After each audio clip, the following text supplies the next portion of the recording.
Well, hello to everybody, and we'd like to welcome you here to another episode of Adoption Happy Hour brought to you by NAAP, National Association of Adoptees and Parents. And it is our mission to unify the adoption community, elevate diverse voices by promoting dialogue, understanding, and healing through education, awareness, and connection. I'm Greg Gentry. I'll be your host tonight. I'm a domestic infant adoptee for the baby scoop era, and I'm honored to have this chance to speak with you and to bring you our distinguished guest in a moment here. But it's wonderful to have you all here, and appreciate that you've said hello in the chat here. We will go ahead and do a couple housekeeping things here, and then we can get started with more of our presentation.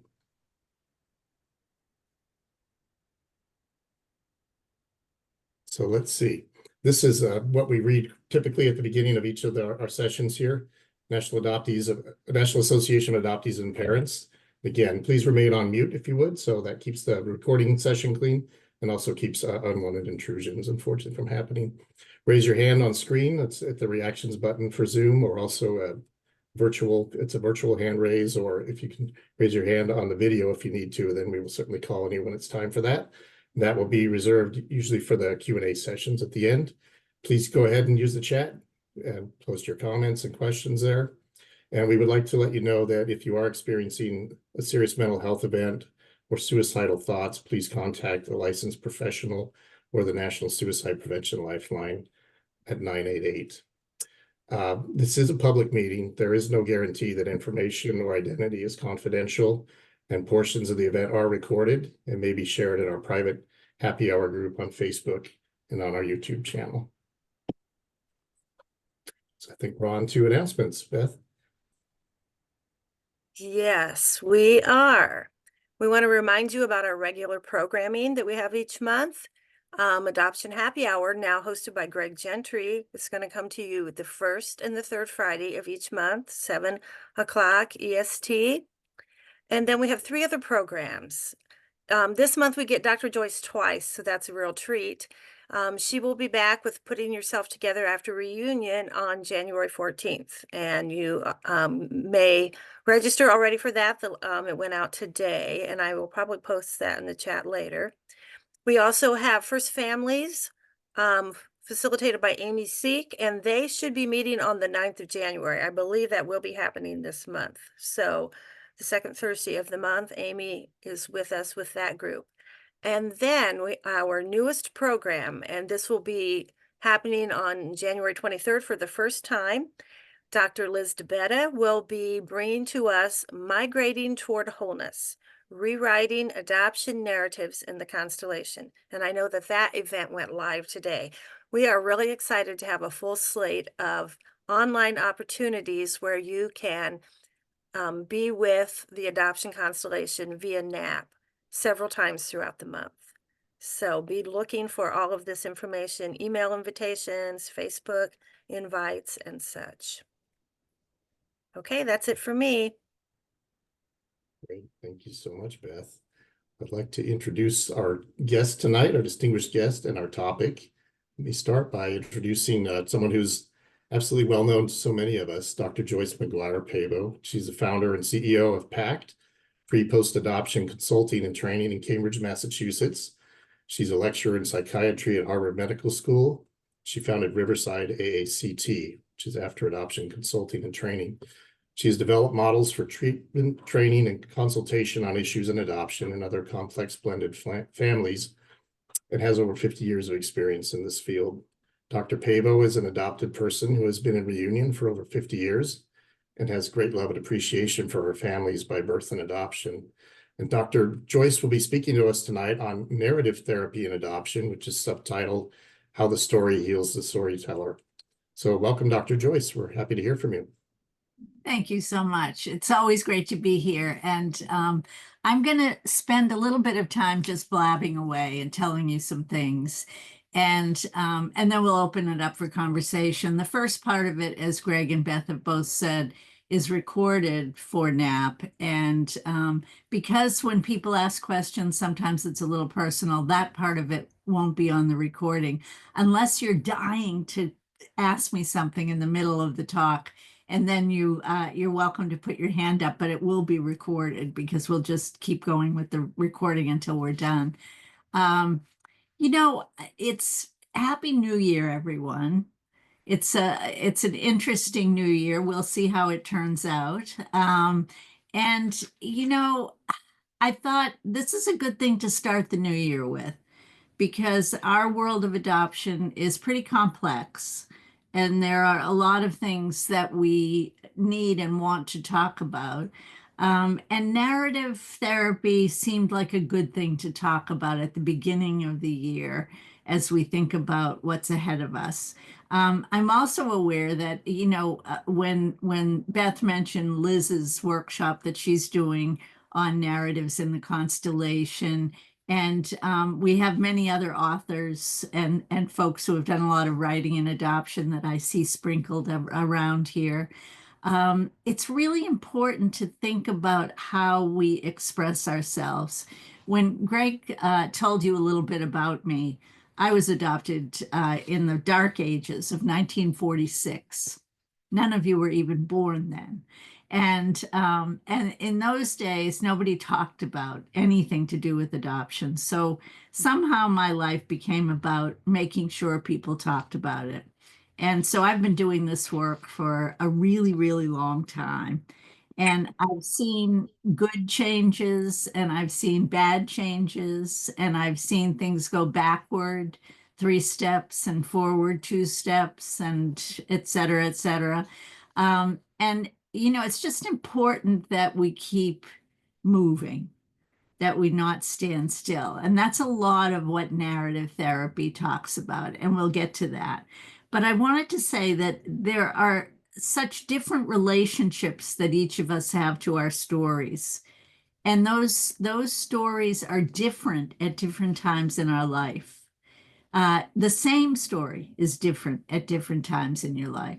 And it's not that you're lying about it. It's not that you're making up something about it. It's that your perspective has changed and you have a different insight into the things that happen to you. And you feel differently than you felt when you were in the midst of whatever it was that was happening to you. So, you know, I read today, and I always say this in therapy, and it's, you know, researched and true, that talk therapy isn't enough, that people often need a combination of possibly some medication, some talk therapy, and some other kinds of work to get themselves to a place of healing. And so there are lots of different modalities, and you'll see there are many people that I see in front of me right now who have different styles and different ways of working with people. And there's no judgment, there's no better or worse, there's no competition. Not one size doesn't fit all. And it's important to figure out who you are, what you need, and to find the people who can support you and guide you in that process. And so, you know, I think that that's really important. In the course of my work of all these 50 years, I started a couple of clinics along the way. I had some really good federal funding around the 2000s, around the 90s, 2000s, and we were able to do some interesting things. And one of the things that I thought was really important was the use of expressive therapies. And in the 80s, late 80s, I went to New Zealand, and that's when I began to learn about narrative therapy, and I'll come back to that. But when we got the grants to do all of the work with expressive therapies, it was really important because if you're working with kids, especially, they're not going to sit and have a conversation with you. A couple of them might, but many of them have to be doing things. And so we would have art groups, which were great. They really elicited stories from kids. One of the things that we often did in the art therapy groups was to take shoeboxes and gesso them and have lots of different cutouts and things for the kids to use. And on the inside of the box, they drew or sculpted or created how the inside of them felt and looked. And on the outside, they did how the world saw them. And to give them a chance to look at both aspects of themselves was really important. And at the end of each art therapy group, we would have an art opening, and parents and friends would all come, and the kids would tell the story of their art. And telling the story is really important. And it's also important for the audience to listen and to hear and not to argue with the story, which was very interesting, because a lot of the parents would get upset by what the kids were saying was on the inside of them and how they felt they were seen. And it was really important for the people around these kids to really understand what was going on for them. And this was their way of conveying that. So art can be wonderful for both kids and adults, but I think kids have a harder time finding the venue that works best for them. And then there's music. We did a lot of work with drumming. Drumming's fabulous. One of my favorite stories, there was a grandmother who was raising her 5-year-old grandson. And she came in to see me, and she was very upset because the school referred her to our clinic and said that her grandson had ADHD, that he was hyperactive, and that he wouldn't sit still. And she said, you know, all my boys were like that. And we called it percussive. And I loved that. I thought it was wonderful. They were percussive.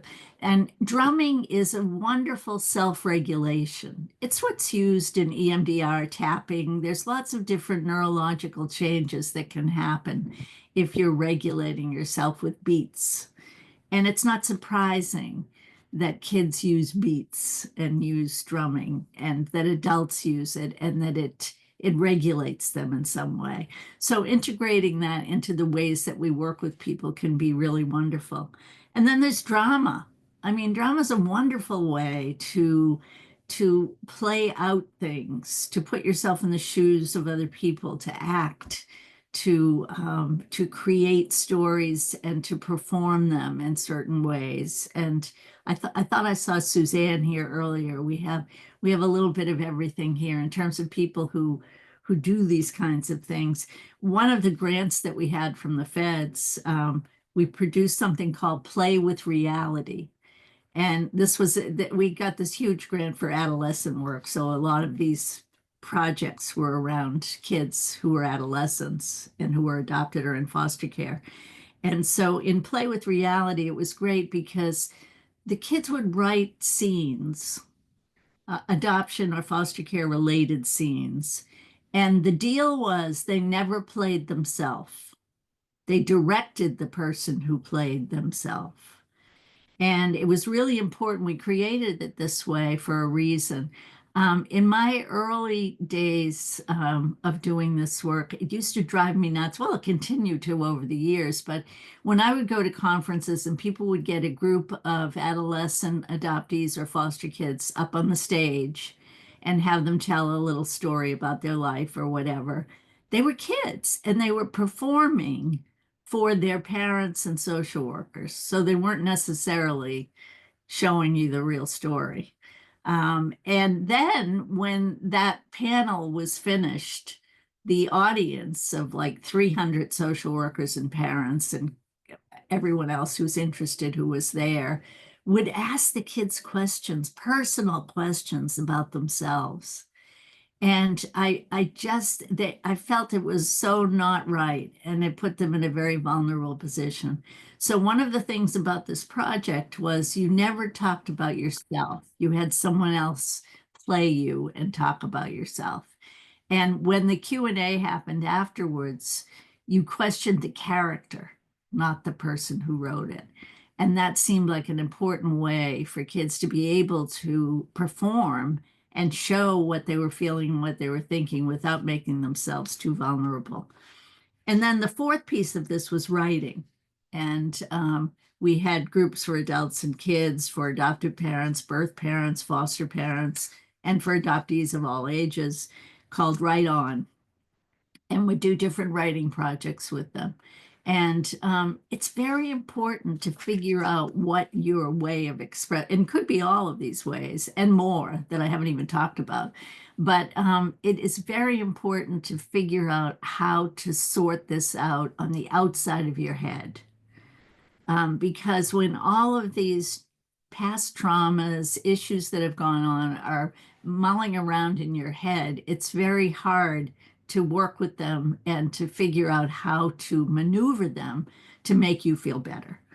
And if you put them out in an art form, in music, in drama, or in writing, you can manipulate them, you can play with them, you can figure out how to change them in some way. So that can be very, very helpful and very useful.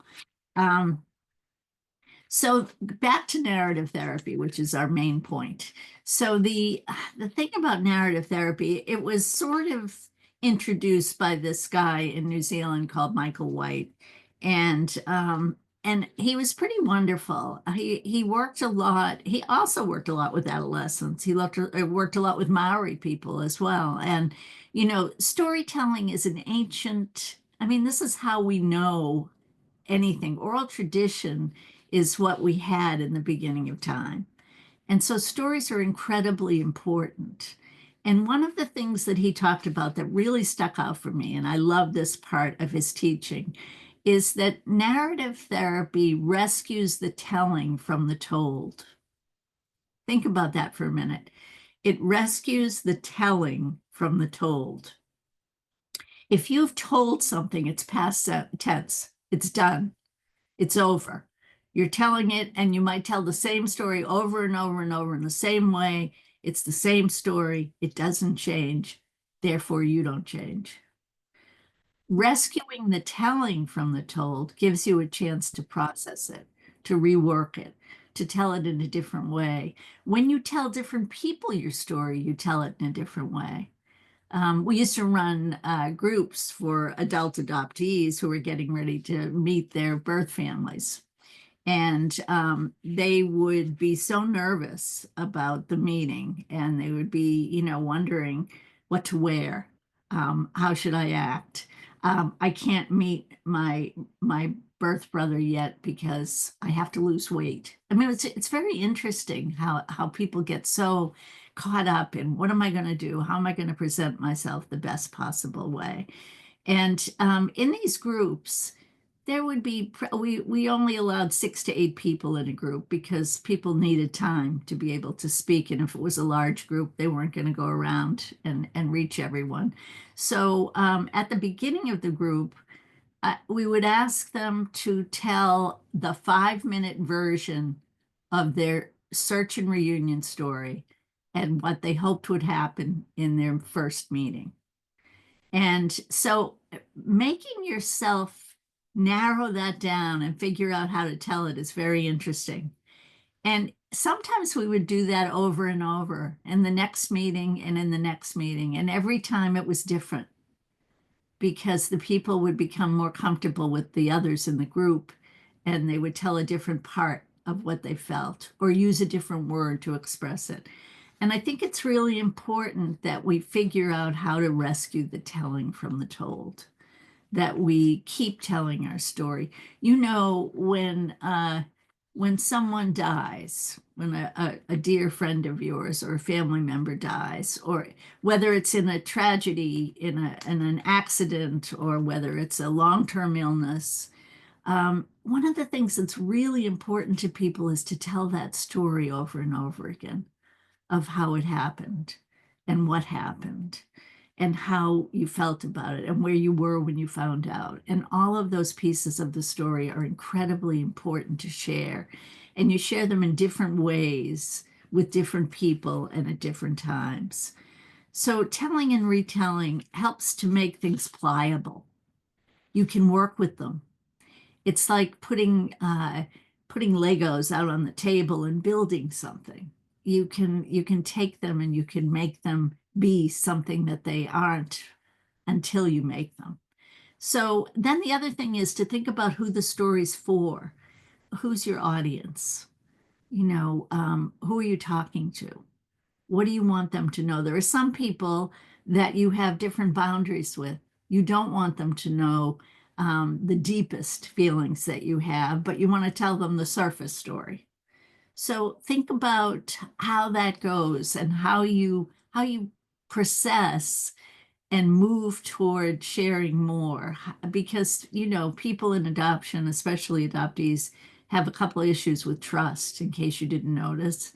And so feeling comfortable, so people either overdo and tell everyone way too much and then get hurt by it, or don't tell enough so they're not getting enough back, and then they feel unseen. So there's a whole process there that's really important. So is the story to entertain? Might be. Might be fun to tell a crazy story about, something that happened along the way. Is it to heal? Is it part of your process to heal yourself? Is it to teach someone else? Is it an example so you can teach with your story? Is it a bridge to reach people on the other side somehow? So all of those things we need to think about in terms of working with narrative and thinking about narrative therapy. I'm not you're not all here for a therapeutic training. You're here just to hear something. So I'm not going to go into all of the kinds of ways that people use narrative therapy. I'm going to talk more about how narrative work can be helpful to any and all of us.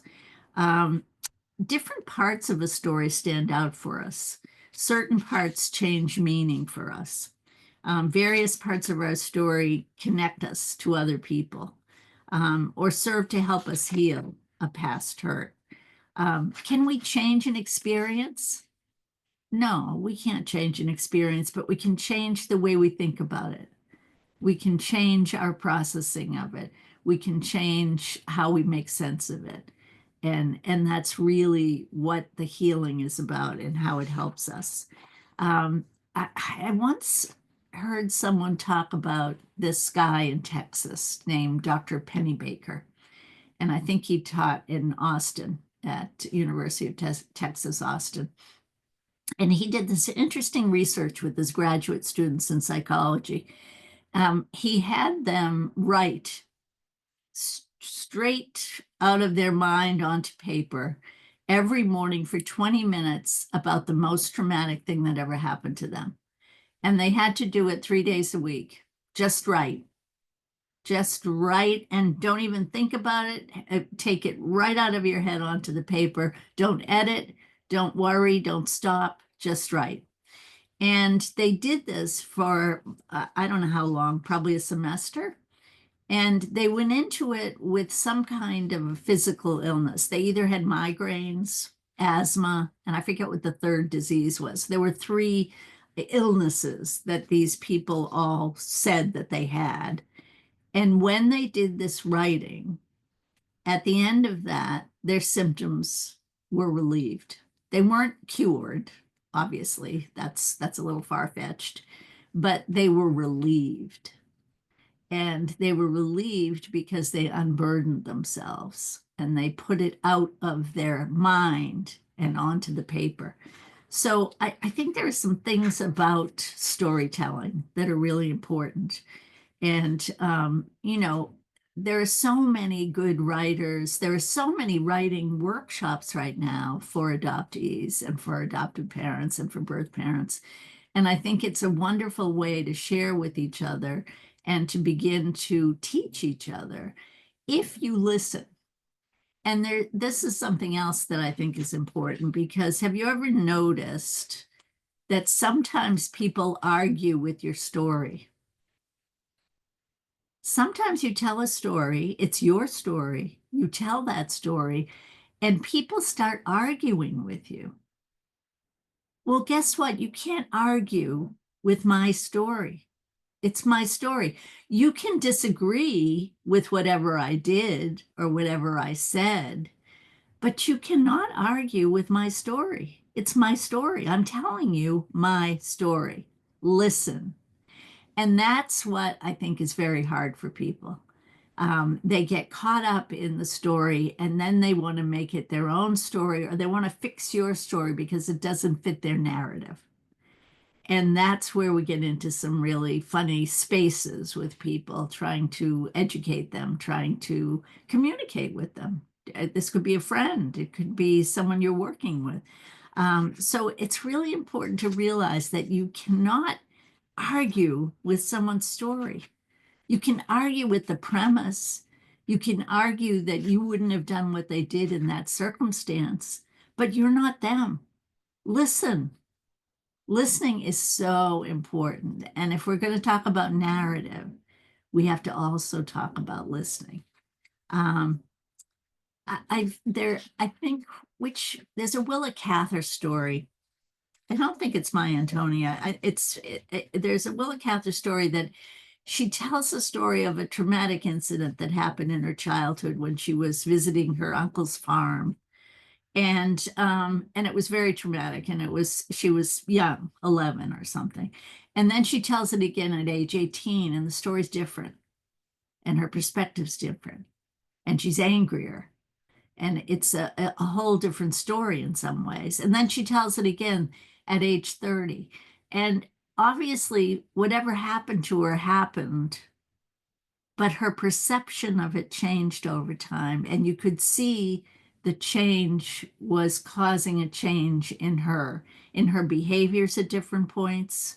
Her behaviors got worse. And often this happens, it gets worse before it gets better. If you're delving into trauma and difficult situations, it's going to be really hard. You're going to get worse before you get better. You're going to be dealing with things you don't want to deal with. But in order to get to the other side, you have to go through it. And so telling these stories, figuring out who to tell, how to tell, what to tell, is very, very important. And there are multiple realities. I once worked with 4 adult sisters, and they were having some huge discourse about their memories of their childhood. And you would not believe that these 4 sisters grew up in the same family with the same parents, because they each had an entirely different experience of those parents and of that childhood. And there can be multiple realities. They were making one of them a scapegoat, because she really saw things very differently than the other sisters. But her experience had been very different than the other sisters. And so it's really important to understand. This happens a lot when I'm working with kids and parents too. They'll say, oh, he lies all the time. Look, this is not what happened. Well, it is what happened to him. It's his view of his experience, and you have to listen. And there can be multiple realities. And I think also adoptees, especially as kids, tend to lie a lot. A lot of therapists and everything, and parents will say, this child just lies. I can't tolerate lying. Well, guess what? They were lied to. The whole basis of adoption, you're told lies. And so if your adults and your government and everyone around you is lying, that's what you learn to do. So we really can't blame the victim. We have to figure out what's going on and figure out how to pay attention to that and how to change it. So telling a story to keep it alive and moving is a way to keep yourself alive and moving, to keep yourself growing. It's hard to find yourself if you don't have a good feeling about who you are. Trauma is a human experience, and some of what heals is what we do with it. Everyone has trauma. And, it's more and more, everyone has trauma. But we really need to learn how to deal with it, how people hear us, how they ignore our reality, and how they respond to us. In other times and cultures, community was small and tight. There was oral history. We talked about this before. Storytellers were very important. They were healers, and they still can be and are. They the story would be told as a parable. It would give you an example of something. It would make you feel better about something. It would give you a chance to notice something and to learn about it in a different way. I want to read a short thing. You've probably all heard this, so it's going to be a little boring, but I made it short because I took the AI version, and which is very interesting these days. Have you ever like tried to AI some of the things that you're interested in? Fascinating. So anyway, this is the story that many of you have heard. It's the Chinese farmer story. And it's also known as the man who lost his horse. And it's a Chinese parable about a Taoist farmer and his son who experience a series of events that have consequences for them. The story explores the Taoist view of fate and the importance of maintaining a humble view of life. So here's the summary of the story. The farmer's horse runs away. Neighbors say, "Oh, it's bad luck." But the farmer says, "Maybe." The horse returns with several wild horses. The neighbor says, "Wow, that's good luck." And the farmer says, "Maybe." The farmer's son tries to ride one of the wild horses. He falls off and breaks his leg. When the army comes to draft the young man for war, they leave the farmer's son behind because he has a broken leg. Good luck, bad luck, maybe. The parable's message is that we should not jump to conclusions or frame situations in binary ways. Instead, we should pause and consider the possibility of a silver lining or a new perspective. And that's what I think stories do. If you rescue the telling, you have the opportunity to weave something into it, to understand yourself, others, the situation in a different way. It was essential to know your story to gain belonging in ancient cultures. It's very hard when you're adopted and you don't know that. That's one of the reasons why we should never have had and should never continue to have closed adoption. I loved it when I once spoke in Hawaii, and there were two keynote speakers, myself and a native Hawaiian guy who was also an adoptee. And in Hawaii, as well as in New Zealand, there was only open adoption. And it was done in the most interesting way. You would, almost like an arranged marriage, you would plan to place your child with the family. For some reason, it might be because then you would have more resources to fight against outsiders. I mean, there were all kinds of reasons for this, but it was done in a way that everybody knew. And the child was kept till age 2. Because it's not just gestation, it's really important after the birth of the child, during the, breastfeeding and afterwards, to really continue to grow with the birth mother and the birth family. And then there was a ceremony and the child was given to the family that would hanai them. That was the word for adoption. And everybody knew who this kid was and where they came from, and the child knew as well. So anyway, the native Hawaiian guy got up to do his talk at the conference. He was the first keynote. And it was beautiful. It was in this amazing open setting overlooking Diamond Head. It was absolutely stunning. It was a beautiful day. And all of a sudden there was drumming and chanting and drumming and chanting. And when the drumming and chanting stopped, this guy said, I have just shown you my story. I have chanted my birth family, and I have chanted the lineage of my adoptive family, and I'm the vessel that brings two families together. And in my culture, that's an amazing and beautiful thing to be the person who holds two families together. And then I'm supposed to follow him and be the next keynote. Thanks a lot. Because that's not the way we do it. And that's not what we're dealing with. And that is so much better if it has to be than the way that it's done in our culture and the way that it's become a huge business. So I think we can learn so much by looking back and understanding the importance of storytelling and the importance of oral histories. Let's see, I'm going to zip through some of my little notes.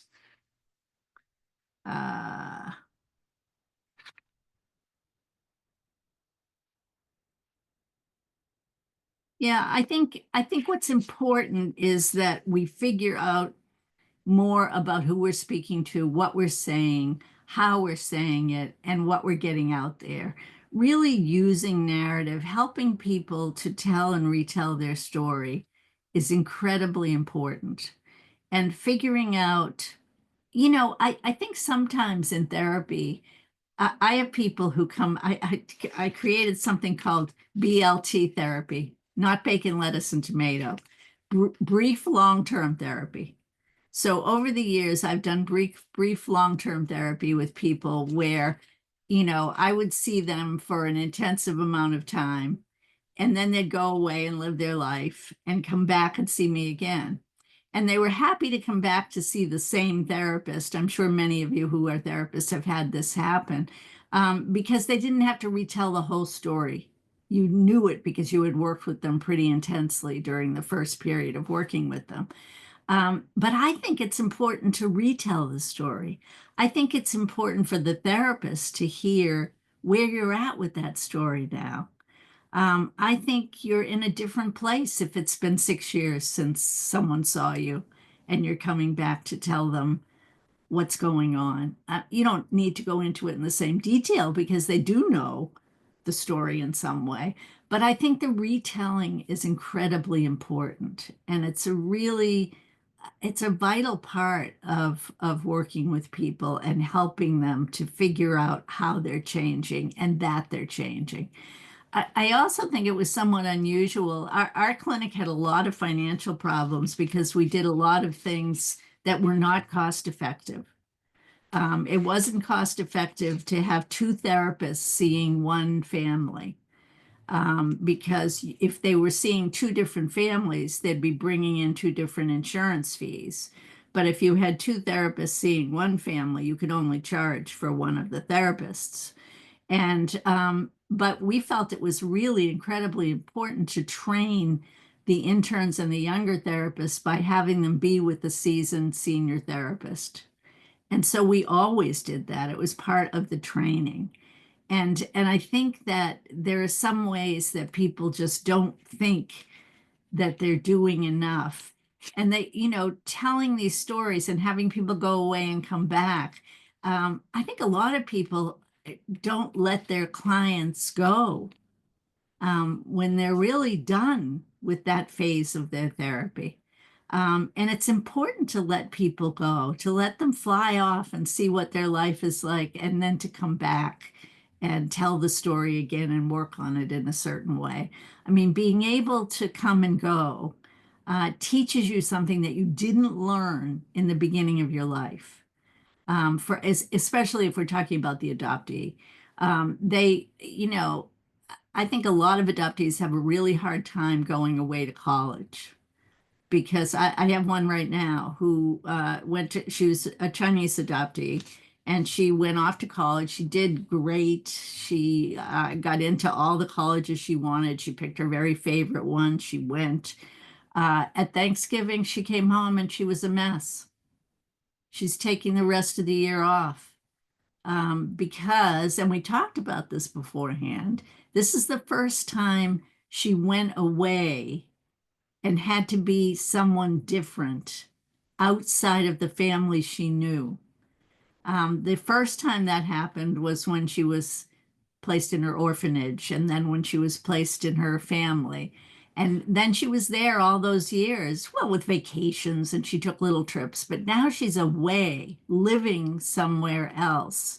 And all of a sudden, all the feelings of an adoptee coming together and trying to figure out who you really are and recreate yourself is huge.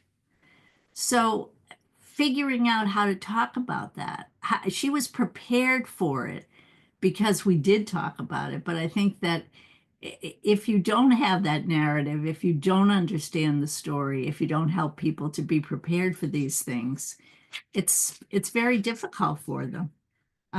So I don't know. I feel like I want to open this up a little bit, and I think we should have some questions and answers because I just want to see what you're thinking and where you're at with all of this. And I don't want to go down roads that will bore you or won't take you to the places that you're interested in. And so, Greg and Beth, can we switch things up? Absolutely. I guess we should say if we're going to continue the recording, Beth, if you're okay with that, then we would just let anyone who may want to address Dr. Joyce know that that becomes part of the Zoom recording here. So I think with that, I think we can stop the recording. And oh well, okay, Yvonne seems to want to ask something. let's hear from Yvonne. Good to see you. Hi, Yvonne Rivers, birth mom, host of Birth Moms Real Talk. Thank you, Dr. Joyce, for talking about the other keynote speaker. Because when we talk about narratives and story, I go back to the culture of African Americans. It was griot, oral history that ancestors told. I have an aunt who will turn 103 January 9th, and I've sit at her knees and listened to her stories. And I find that we ourselves really have a story to tell wherever you land, whether you're adoptee, birth mom, and whatever. And it's from your perspective. And truly, as you said, your perspective really is your reality. So I know we mentioned for his lies or whatever, but I guess my question would be, and as we know, a lot of lies are told in adoption. A lot of times I really call them, if they've been held as secrets, but bottom line, they're lies. And so I guess I'm asking your response on how people can really get settled with understanding that the secrets you're keeping, they really are lies. Well, they are. You're lying to yourself. Because you're not giving yourself the opportunity to grow. If you're, secrets are told, they're the told. You need to rescue the telling from the told. And those secrets are holding you down. They're holding you back. And you know what the difference between a secret, I don't know, I think some people don't really know what the difference is between secrecy and privacy. And I think it's extremely important to know the difference. Secrecy is something about you that's kept from you. Privacy is you choosing to have boundaries and not to share certain things with certain other people about you. So there's a difference, and I think sometimes it gets misunderstood. But if people know something about you that you don't know, it's wrong. It's something that, and people do it out of the goodness of their heart. They think it will be hurtful to you, or they think you're too young to handle it, or they think all of these things. And maybe that's true. Maybe you need to be careful and look at the developmental situation and make choices about what part of the story you tell or how you tell it. But there shouldn't be secrets about people, about themselves. It shows that you don't trust them. You don't trust them to handle their own life, their own story. So I think that's really important. And thank you, Yvonne, because I think the oral histories are really, really important.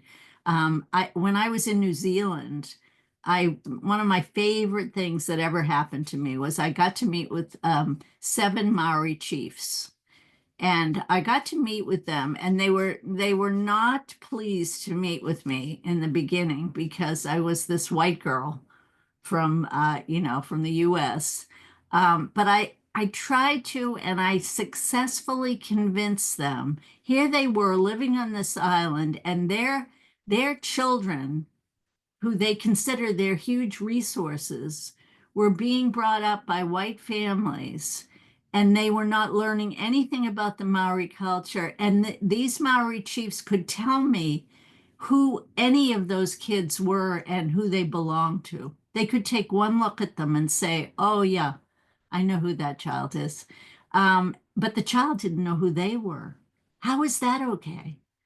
And so, what came out of that was they started to bring these kids into, they did teachings, and they taught them different things about the culture, and they told stories. And, they didn't break the privacy that was part of the project that the government wanted to keep, the difference between telling and not telling.